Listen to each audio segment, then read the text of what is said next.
Hey planner friends! Welcome back to my channel. Today we're going to start getting a little bit spooky and set up my October monthly in my medium passion planner. Let's get started!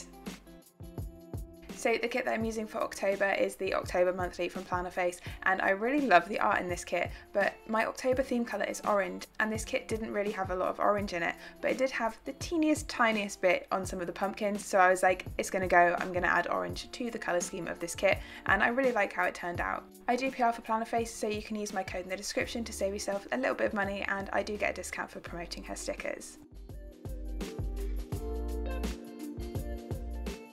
So to kick off this monthly spread, I'm using my orange Sharpie S-Note to colour in the top of each of the boxes where I'm not going to be at work. And yes, in October I have an entire week off again, and I cannot wait. I'm literally counting down the days at the moment.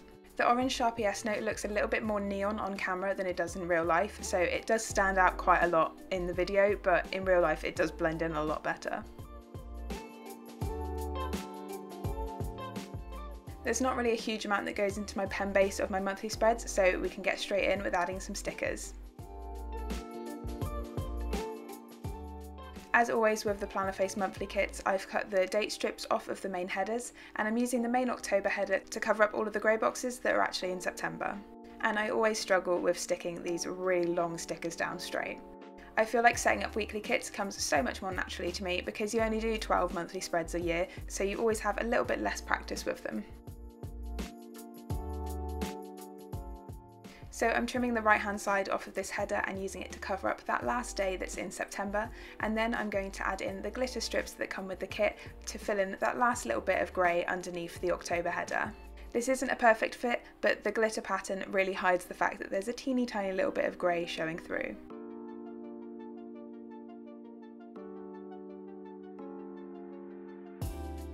These glitter strips are a teeny tiny bit too long for each of the calendar boxes that are printed in a pattern planner because, as always, this sticker kit is not made for this planner at all, so I am trimming a little bit off the end of each one so they fit nicely within the boxes. Next we can move on to the date covers, so I'm first sticking Wednesday back to Monday and then trimming Sunday off that left hand side.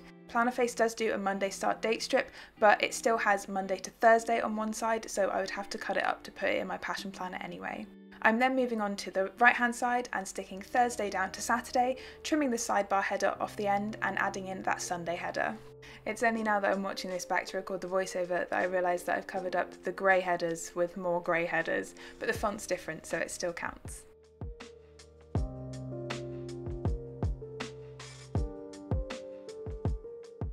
To cover up some of the white space along the top, I've cut 1 cm strips from the box covers and I'm going to stack those over the date covers. If you haven't seen any of my monthly spreads before, they are very sticker heavy and pretty much no part of the page is left unstickered. I really love a bright eye-catching monthly spread so that I will continue to be happy looking at it for the entire month. If I'm bored of a spread, I won't use it, so I need to keep my own interest with my monthlies.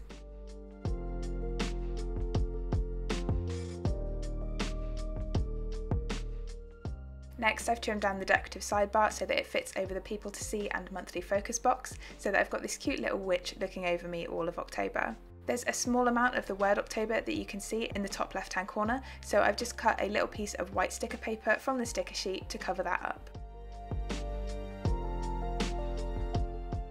Over the places to go and things to learn boxes, I'm using the goals and to buy headers from the kit and some of the 4-hut checklists, which fit really nicely in those boxes considering they're not made for this planner.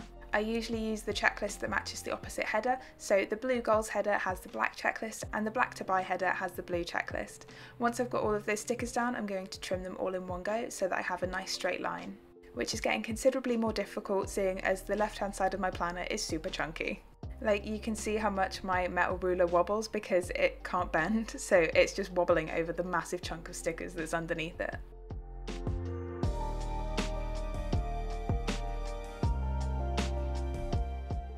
As usual, I seem to be working around this spread anti-clockwise, so next I'm going to use the vacation strips that come with the kit to cover up the personal and work project sections.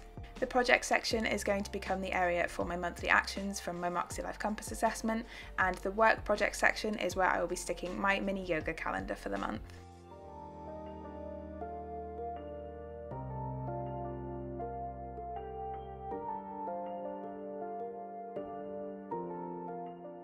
Next, I've cut a 6mm strip from the box covers that I used in the top part of my spread so that I can use those as a header for the break it down section. I don't really use any parts of the monthly calendar for the things that are actually written in the planner, except for the calendar of course, so this is going to become the area for my big 31-day habit tracker.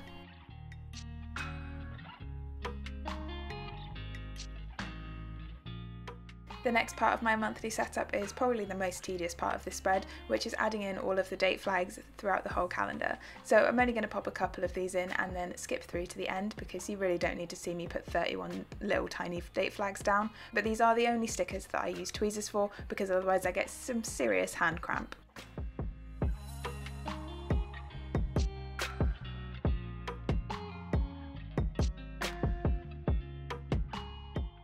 So moving on to some of the bulk of the month, I'm first going to add in bill due stickers for all of my bills this month. As I do in my weekly spreads, I've cut the bill due stickers in half horizontally so that they don't take up quite so much space in my planner, and then I'm going to trim a teeny tiny piece off the end of each of them so that they fit nicely within the boxes on the calendar. I'm also going to add in the date flags from the kit and then 2 of the holiday strips for Indigenous Peoples Day and Halloween.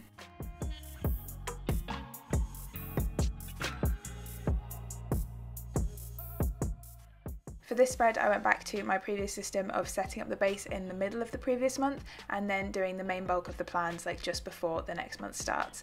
So at the moment I'm just adding in the things that I know will happen every single month, like bin collections every Friday. Next I'm adding in the birthdays for the month using the birthday labels from the kit, but I'm going to cover up the little cake icon on these labels with the birthday present doodles that come in the kit. There is one that I forgot to do when I set the base of this spread, but I'll add it in later. I think I mentioned in my September monthly setup that I have my iCal open on my Mac in front of me while I'm doing these setups, and I plan out the month on there so that I can copy it without having to flip backwards and forwards through my planner. So if I forget to put something in my iCal, then I forget to put it on my spread. And if I forget to put it in my planner, then I forget it completely. So I've just talked over me adding in my laptop icons from Plannerface to mark my work from home days, and now I'm just adding in that birthday that I originally forgot to pop in. Next I'm adding in my habit tracker, which is just an Excel table that I print out on sticker paper, and my October mini calendar to track my yoga, which is just a printable that I found online, which will be linked in the description.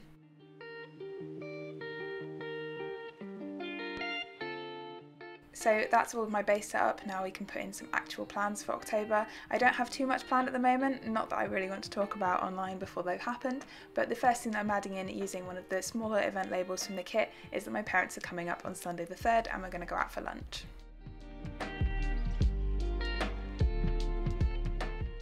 As I mentioned, I have the whole first week off in October, so I'm adding in the 3 larger event labels into Tuesday, Wednesday and Thursday for whatever we get up to on that week. It's actually really nice to be able to use these boxes because I swear they go unused in pretty much every monthly kit that I have. I only use them for things that take up the entire day, and I don't do too many things that take up an entire day, especially not recently.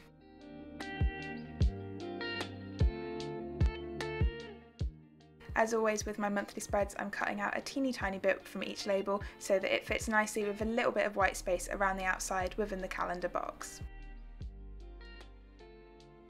Next I'm just decorating those boxes with some of the doodles from the kit. I tend to only use the doodles that come with the kits on my monthly spreads just because there's so much choice in these kits that I just have loads to choose from. Next I'm using a skinny event label and this icon that I found from an old Plannerface monthly kit to mark in that I have my first COVID booster vaccine on Sunday the 10th. Because I work for the NHS, we are all getting a booster vaccine apparently. I might even get my flu jab at the same time, who knows. On the 24th I'm using a patterned event label from the kit and the wine glasses doodle to mark that we're supposed to be going to see a live comedy show that was originally booked for April 2020. I then decided that my car labels looked a little bit lonely, so I'm layering those over some flags from the kit.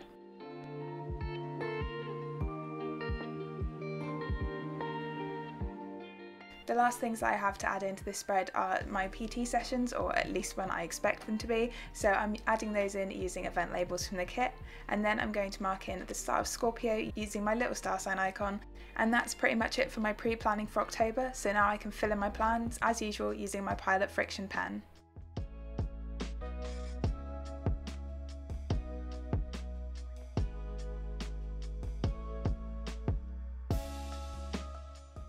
So I think in my September monthly I was talking about maybe switching up how I was using my monthly spreads to try and make me use them a little bit more, but I haven't decided how I'm going to do that yet, so I'm just sticking with what I'm currently doing, although I have been adding in a few little more memory keeping bits into my September spread, which I'm hoping to keep doing in October as well. If you want to see how these spreads evolve over the month, make sure you're following me on Instagram because I share a mid-month and end-of-month spread over there. When I remember, don't hold me to it though.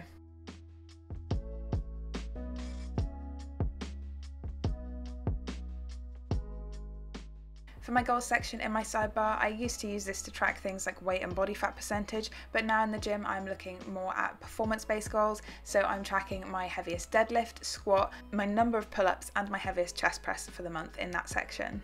That will probably change when I move out of a max strength focused program into something new in a couple of months probably, but at the moment that's really working for me. I'm also keeping my habits exactly the same this month. Over the summer I really started slacking on my habits, but I've really got back into them in September. So the 8 habits that I'm tracking are 2 litres of water, Duolingo, skincare, no spend, going to bed by 11 PM, doing my meditation, I use the Calm app, tracking my macros and also taking my vitamins. I've then also got my yoga calendar in the bottom left hand corner, but that's it for my monthly spread. I can't quite believe it's October. So that's everything for this video, friends. If you have any questions, please leave them in the comments down below. Drop the video a like if you enjoyed it, and if you're new here, don't forget to subscribe. I'll see you next time. Bye!